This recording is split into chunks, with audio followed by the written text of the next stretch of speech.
Imagine this. You've just purchased your absolute dream home. A grand, beautiful Dutch colonial in, one of the safest towns in New Jersey. And before you even get the boxes unpacked, a letter arrives. An anonymous letter. It knows your name, it knows you have children, and asks why you're there, claiming the house has been watched by this person's family since the 1920s. And then it mentions your kids as young blood. That is the start of a real-life nightmare for Derek and Maria Broaddus back in 2014, right after they closed on 657 Boulevard in Westfield. It's a story that it defies any easy resolution. You have this relentless stalker they called the Watcher, a huge forensic investigation, and this profound trauma that just costs a family everything. Their home, their peace of mind, everything. So our mission today is to do a deep dive into this whole unsolved mystery. And we're not just looking at the spooky factor, but trying to extract some real knowledge from the source material you've pulled together. Right. We're dissecting this from two very specific angles. First, the science.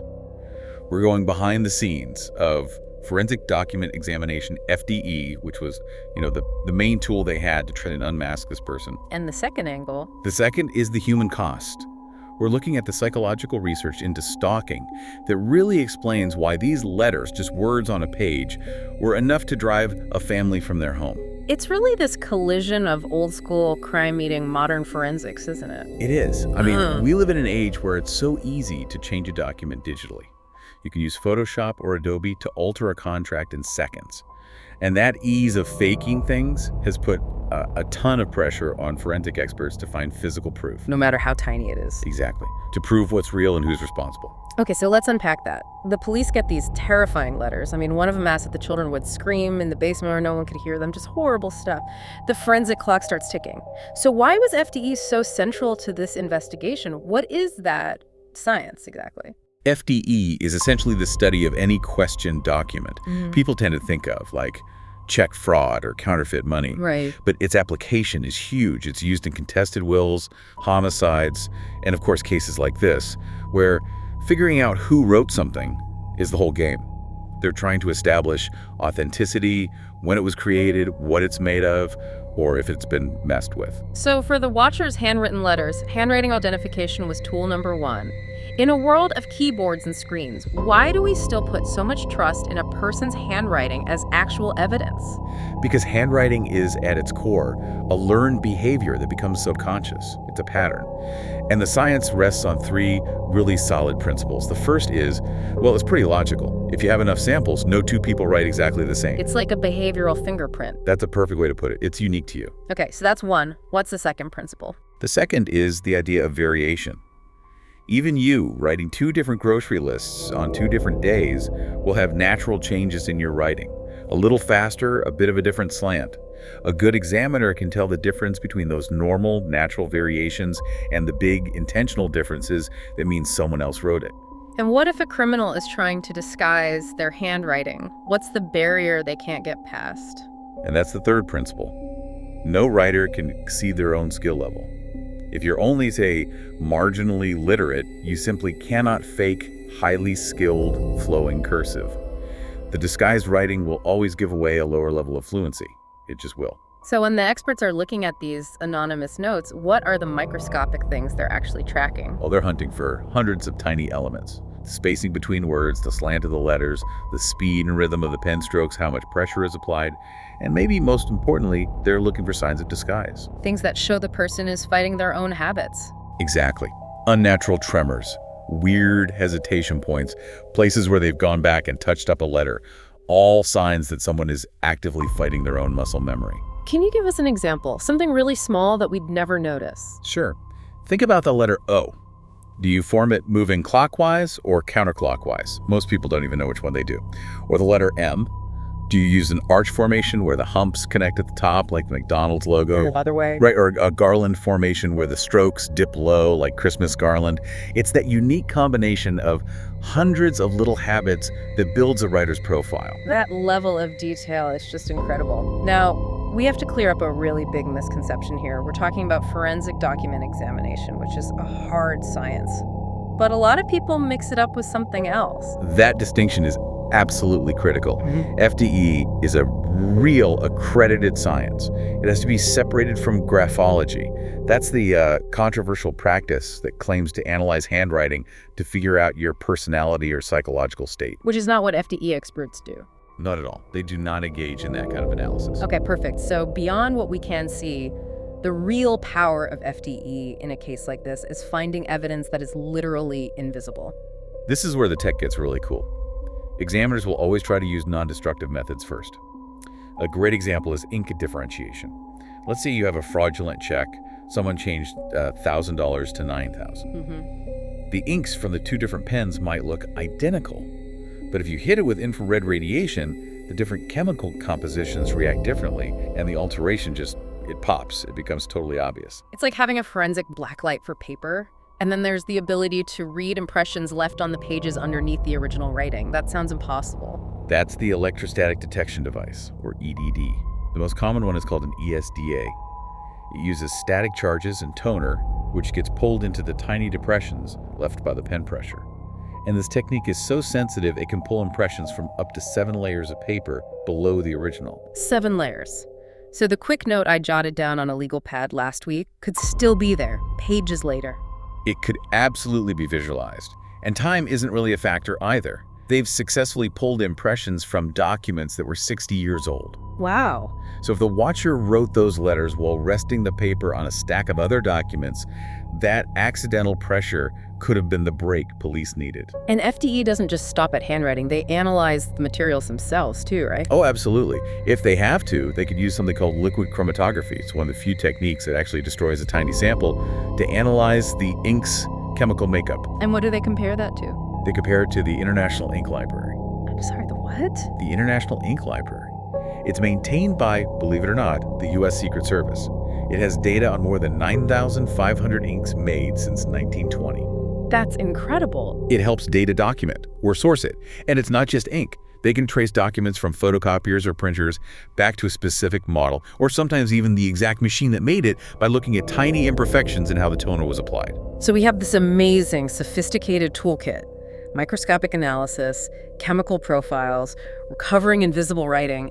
And yet, if we go back to the Broaddus family, the watcher was never caught. The case is still open. Why did all this technology fail to find a match? And that gets to a really essential point about the limits of forensics. The evidence has to be there, and it has to be good enough. The Broaddus's received, I think, 3 or 4 of these letters, and investigators desperately tried to use what they had. What specific forensic attempts did they make? Well, first, they immediately tested for DNA, and they found some. Crucially, they found female DNA on the envelope of one of the letters. Okay, so that's a huge lead. It should have been. But when they collected neighborhood samples, including from key suspects like the Langford family next door, there were no matches. None. So they know it's likely a woman, but they have no one to match her to. They also looked at the writing style itself for clues, right? Yes, they brought in a former FBI agent, Robert Lenahan, and he noticed these old-fashioned characteristics in the writing. Things like using specific salutations and putting 2 spaces after a sentence, from the typewriter era. Right. And that led him to profile the writer as probably older, maybe not very tech-savvy. He even used the phrase less macho, which suggested maybe an elderly woman or someone trying to sound like one. But without a DNA match or a solid handwriting comparison, the case just stalled. And the family, you can only imagine, they became desperate. Totally desperate. The sources say they started taking it into their own hands, comparing handwriting from the open house sign-in sheets to the watcher's letters, hoping they'd find a match themselves. I mean, you can't blame them. Not at all. Dear Broaddus even admitted he sent his own anonymous letters to some neighbors out of sheer frustration demanding answers. Which, while you get it, it only made the investigation more complicated. So, with the forensic evidence at a dead end, that vacuum gets filled with theories. What were the main possibilities everyone was focused on? There were really 3 main theories that took hold. The first one focused on the people right next door, the Langford family. Okay. They'd lived there since the 1960s, which fits perfectly with the watcher's claim that their family had been observing the house for decades. One of the sons, Michael Langford, was a big focus of the investigation for a while, but he was eventually cleared. The second theory was more about geometry and spite. Exactly. It focused on a neighbor on another street, Carlton Road. Their house was only about 114 feet away, and it had a clear, direct line of sight into the Broaddus' backyard and their back windows. And this was supported by something in one of the letters. Yes, the fourth letter had this spiteful line, "Turn around, idiots," which suggested the writer was behind them, watching them. The theory was it could be an elderly, lifelong resident who was just obsessed with that one house. And then there's the third theory. And for the family, this must have been the most devastating one.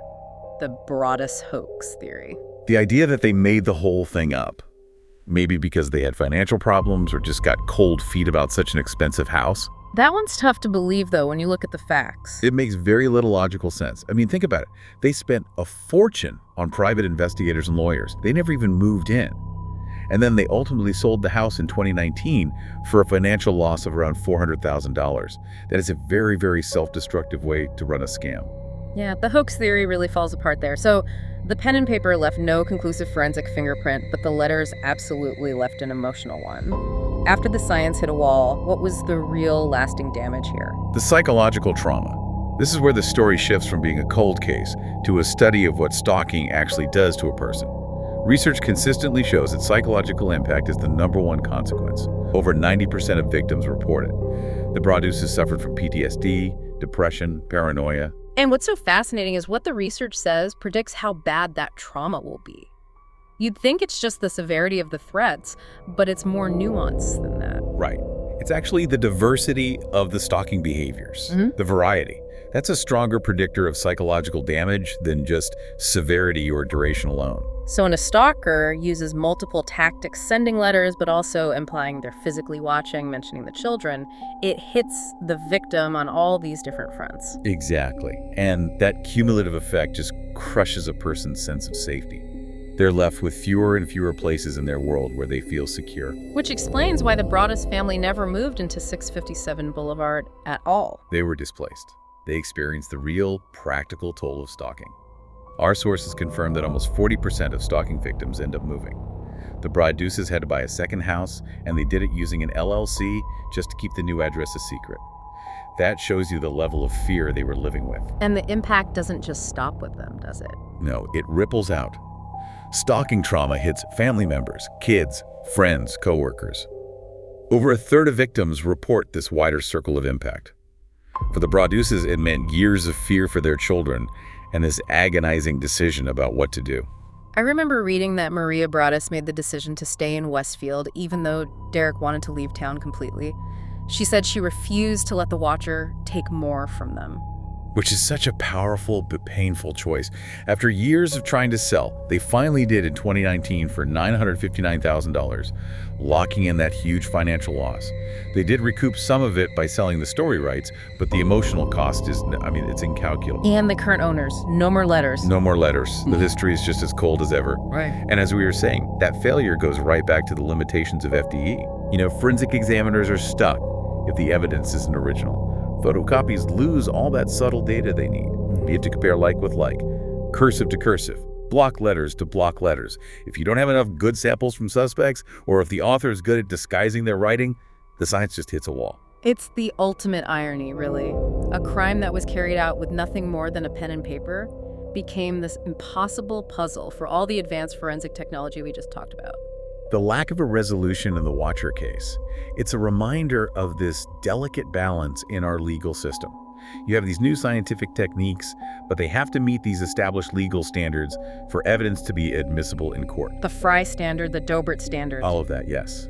And that tension between new tech and the need for accepted, irrefutable proof is what can stall a case like this. So it leaves you with this question. If a weapon can be as simple as a piece of paper and a pen, how do we make sure justice isn't held back by the very rules meant to protect it? That's something we constantly need to be exploring.